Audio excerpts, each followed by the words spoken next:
All right, Scott, so we're going to jump in. Why don't you start off with just telling us a little bit about yourself? My name is Scott Graden. I'm the superintendent for Saline Schools. I've actually been with the school district for 25 years and been the superintendent for the last 12. Somewhat of a Michigan person, having had spent my entire life here, actually, and graduated from Saline area schools way back in prior to 1990. We'll just leave it at that. And it's been an opportunity to really hopefully be able to make an impact in my hometown. And so that's been one of the more exciting aspects of my career. Saline is a school district about 40 miles west of Detroit. We're just south of Ann Arbor. The University of Michigan Big House is really right on our northern border. It's, as a community, 5,300 students. And like everywhere across the country, we are challenged with adjusting to the new realities that have come with distance learning and really the health crisis that we're facing. So. Yeah, wow. Well, thank you so much for that. It's so great to just hear from all different types of perspectives, whether it's from superintendents, from board members, from school leaders. And so thank you again for joining us in this morning just to share what your experience has been like and offer pieces of advice and gems. A lot of the folks who log into our live at chats range from school leaders, superintendents, to even leaders outside of education. We have some CEOs, some folks in politics who are actually on this call right now. And so let's jump in. Scott, I would love to hear, you're in Michigan, and what has it been like for you from your lens during this season of, COVID, of the whole pandemic? What has your experience been, and what has it meant for you and your school district?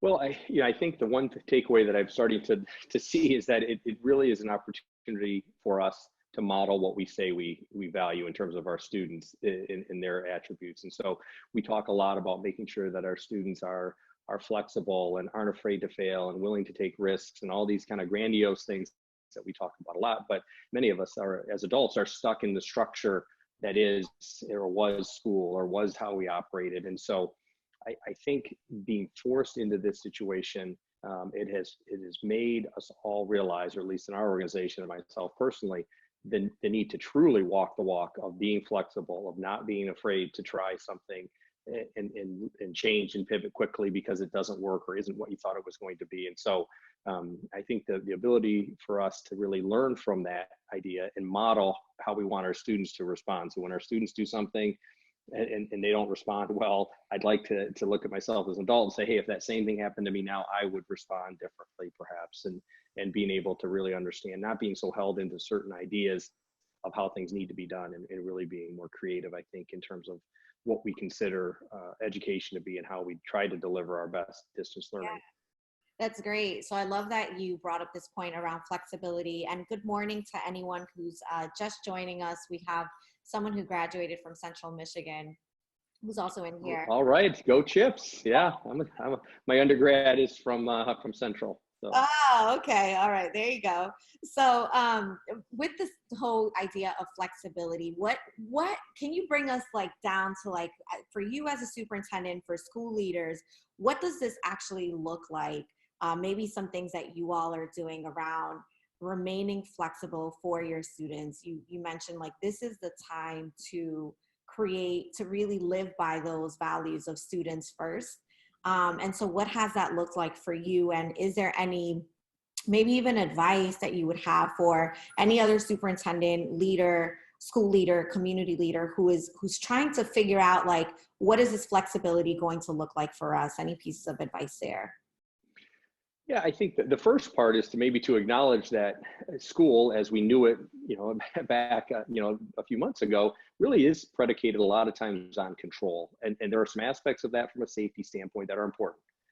But the reality is a lot of the controls that we have in place are holdovers from different eras, or holdovers from kind of this idea of how we do school. So I think the first step to being flexible is acknowledging that what we did maybe felt like we were more flexible than we really were. And so I think, things around bell schedules and certain times that we're all together just aren't things that really I think are as valuable in this distance learning environment as maybe we felt they were before. Perhaps maybe we'll learn that they weren't even that valuable before. But I think that the first part of being flexible is acknowledging kind of where you came from and where we've come from as an entity, as an organization, and as an industry in public education. And so, when I think about trying to, as we talk about how we're going to do distance learning, the concept around replicating in a virtual world what we did at school, this didn't started really quickly not to make the most sense. Not really, when I say make the most sense, really is what's best for our students. And so the idea that we're all going to log in at certain times, or we're only going to have one time where certain staff members are available, or we're going to deliver content in a certain way, one way, it's not really meeting the needs of our students. And so the idea to be flexible really is around not trying to replicate what we did in the past. And that approach requires us to just think differently and think about time differently, think about delivery methods differently in terms of how we move forward. Wow, that's great. How has it been with even working with other superintendents? I know you said this morning you all got an opportunity to meet, and even with school leaders within your district. Like, how is everyone responding to that flexibility? Differently, and it is interesting. I think the learning that we're doing as adults, and that is a safe spot for us in Washtenaw County in Michigan to be able to talk and debate different approaches. We've learned together. We really have been able to model this idea of, hey, this is what I'm thinking. What are you thinking? Why did we go in these directions? And if we get to that point, the other part about this flexibility piece, you really do get to that kind of why. Well, why would we want everyone to log on at one time? Well, we see value in having them be able to connect with their friends. Okay, well then maybe you have multiple times where they can connect. And so I think those conversations as adults have really forced us. It would be really hard for someone to come up with a really robust distance learning approach that met the needs of their community in isolation. And so the ability to collaborate with other leaders. So if I was a teacher, if I was a principal, and certainly to find other people in other organizations that we're all kind of facing this together. And so there's a lot of learning that I've had that were not my ideas, but were ideas that really came from the group. Yeah. Wow. I love that. And there's also something to this around, our speaker also mentioned this last night, around community, like, and the importance of being able to communicate. So I know you had some other points that you also wanted to elevate. Could you share maybe the next point that you had? Yeah, well, you touched on it. Really, it's that connection piece. It's funny that as we become physically further apart, the idea of connection and relationship become even that much more important. And we've really talked to our staff, and I know other communities have done the same, about being crystal clear with our students, and frankly, I'm crystal clear with our staff that we miss the opportunity to connect with them, to see them every day, to be a part of their lives, and being okay to express that. I think is an important approach. One, because many of our students are feeling it, many of our adults are feeling it, and so as leaders, making it okay to say, "Hey, I'm sad, I'm lonely, I'm scared, and that I miss you," is not a bad thing to say. And ultimately, that the human element of education and of our society really does need to come through, even though it's, again, done in a very different way. I wouldn't want us to gloss over that, or to somehow, because we're not physically together in the same way, act like our relationships are very different. Our relationships can be very similar, and expressing those ideas around human emotion, I think, really are more important than ever. And I want our staff to be crystal clear how they miss each other and how they miss their students. Yeah. So let's stay on like the leadership level of like being able to connect with others and the value of that. Could you maybe like talk about some things that maybe your principals are doing? Or I know you mentioned even this morning with other superintendents and other districts, like what are people at the leadership level doing to be able to connect and to be able to just create those spaces that so often we need to be able to talk about those things that may not always be topics of conversation that we can express publicly to others. So could you share a little bit about maybe some things that are happening? Yeah, I think one of the things that we've tried to do is create opportunities for informal connections. It's ironic that we could literally, as you well know, go from Zoom meeting to Zoom meeting, focused on improving what we're doing and targeted. What is missing a lot of times is some of the interaction that occurs around the shoulders to those meetings that typically were spots for you to connect with your colleagues and talk about what's going on in their family, what's going on in their life, what are some of the things that they're. So we have tried to create informal opportunities to talk to staff, where maybe the meeting itself is a small piece of information, but it is an opportunity. Many people in our community, staff included, families are facing challenges.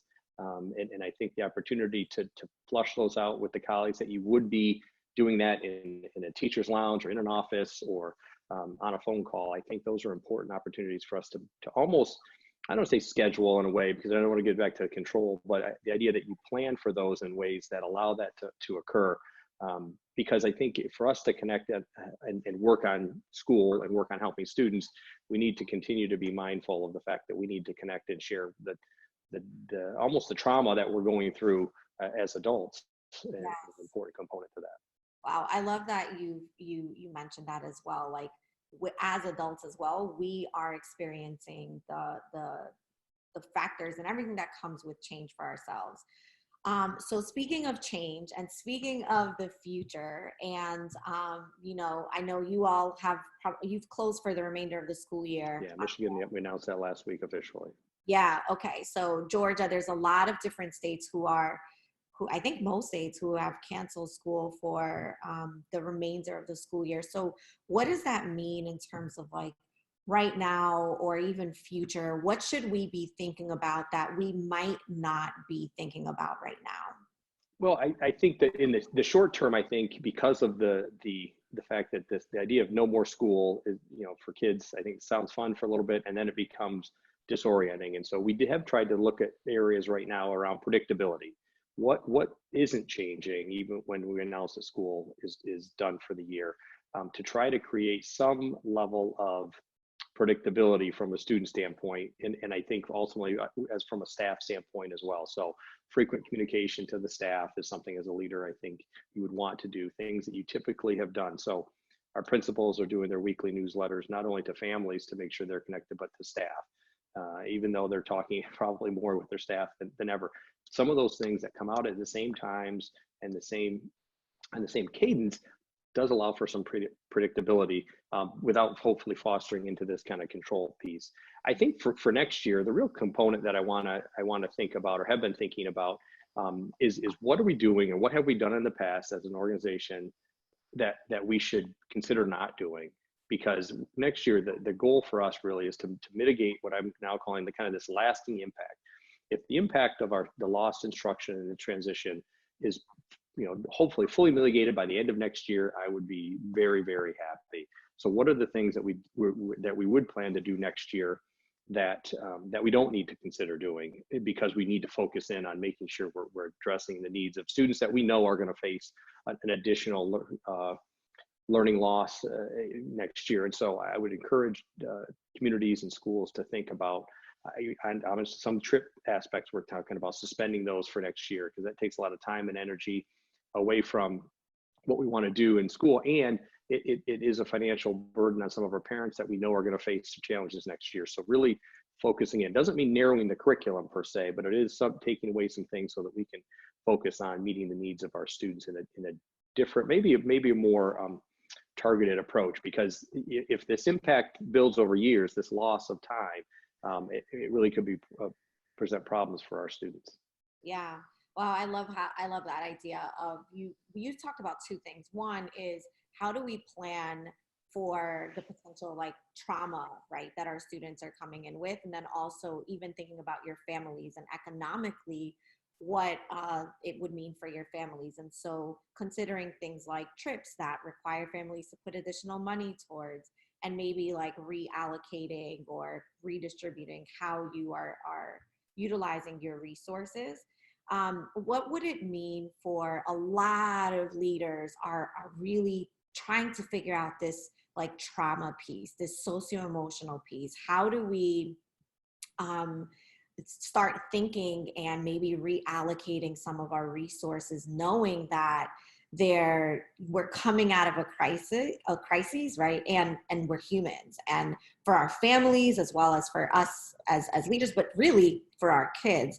So could you maybe speak to, and you may not have any answers around this, but maybe anything that your team has started to think about or you've thought about in terms of like resources to address the needs around socio-emotional learning, anything around there? Well, I think it starts with, to your point, you just said, kind of acknowledging the fact that we're all facing this trauma together. And I know we've done some things to make sure that our traditional supports that are in place are also in place in the distance learning environment. So the first step is to try to gain a knowledge and support our students right now. For next year, I'll go back to this idea of really focusing in on a sense of empowerment is one of the things we've talked about. So we face trauma, and I think there's a feeling of loss of control. There's a sense of maybe becoming kind of unhinged, and I go back to things are unpredictable and fast paced. And so you want to make sure, not necessarily that the students have control per se, but to feel empowered to make sure they can advocate. So we've talked about trying to find ways that we can make sure our students are ready to tell us what they need in the fall, because we're going to make some assumptions and we're going to have programming around it. But I really want to make sure we've done what we can to make sure our students feel that they acknowledge that everyone's been through this and they're empowered to ask and say what they need. Yeah, that's great. Are there any other like points or pieces of advice that you'd like to leave us with? I would say, to some degree, think about the less is more in terms of, so the volume of content can't replicate what we had before. You would burden and bury students and parents with that. I think less is more when it comes to some rules around timelines and deadlines and those structures. Less is more when it comes to the idea that we're going to have very rigid criteria or rubrics, and really think about how can students express their learning in different ways. And I think that the process of learning and thinking about, if I was to try to assess learning in a different way, I think we talk a little bit about grading. Less is more. Michigan has kind of gone the way of a credit no credit process, and I would encourage that. I wouldn't want to use grades to disadvantage a student who's in a situation that has really delved into a deep crisis, and we really can't put our arms around those students the way we have in the past. And so I would want to make sure that we're just saying, do they know the content, have they learned it, and let's move on and empower them to tell us what they need in the fall, as opposed to really trying to figure out difference between A work and C work and rubrics and do-overs and all the things that we tend to sometimes do when we're in school.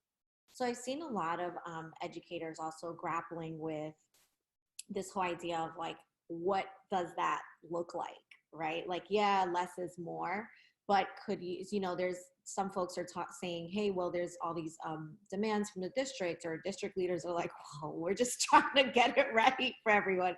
So could you speak to maybe what your district is doing around the less is more? So one of the things we've done is, one, we're trusting our teachers, we're trusting our educators. And so I know I have a sibling who teaches in another district. I've talked to others who are saying, we're going to do, if students do 10 out of 20 assignments, then they're going to get credit. If they don't, they're not. And we've really avoided putting these structures in place. My sibling has a thing where they have to log all interactions with students. And I think, in a standpoint of trust as district leaders, we need to trust the teachers that know our students, and that is a real critical piece. And I think telling them that you trust them and they're going to do their best for the students that are in the class, and not get caught up in send me your log, make sure you do this, make sure you do that, make sure you connect with your kids and you support them where they're at. And that's really the message I would want our staff to hear, and I want district leaders to be honest. Because if someone's saying right now that, hey, we know exactly what we need to do, how we're going to, I would really question that, because none of us know what to do in this environment. Right. But what I hear you saying is trusting your teachers, trusting your leaders to do what's right for kids. And that's at the core of this whole pandemic and how we're approaching and navigating through it. So thank you for that. So we talked about flexibility, the need for it during this time, just the predictability, how we need to be thinking about, how to adjust for our students when they return back to our campus. We talked about connecting. Was there a fourth one that Well, I think it's that empowering piece, really. I think, the idea that we want to make sure our students and our staff feel empowered. And so just as we want our students to come back in the fall and be empowered to tell us, what they need to be able to kind of, deal with the impact of this, it's the onus is on me to make sure our staff, our principals and our teachers and our support staff feel empowered to say what they need moving forward. And so I think it's important for us to think about what that looks like as leaders, to say, we need to be open to making sure that we don't put too many rules and structures in place that we feel are going to answer a question that maybe we don't know the real question. So empowering those learners, empowering our staff in this environment has never been more important. Okay. So you all heard it, empowerment. Someone said trust speaks volumes, and it absolutely does. And I think that's what a lot of teachers and leaders are wanting during this time. So Scott, you've been amazing. Thank you so much for joining us this morning and joining us from Michigan. Thank you to all of our viewers this morning. And we have our next one tomorrow at 9 p.m. with a former Chief Bureau of Staff over federal programming of Florida. She will be joining us in tomorrow and talking about reallocating, what folks can begin to think about in terms of federal programming money and all of that good stuff. So Scott, you have been amazing. Thank you for your 4 key points. And also you all, I'm going to put Scott's vlog here, his website. I'm going to put it in the comments for those of you who would like to read up a little bit more on the work that he's doing, and feel free to reach out to him as well with any questions. So enjoy your day, everyone.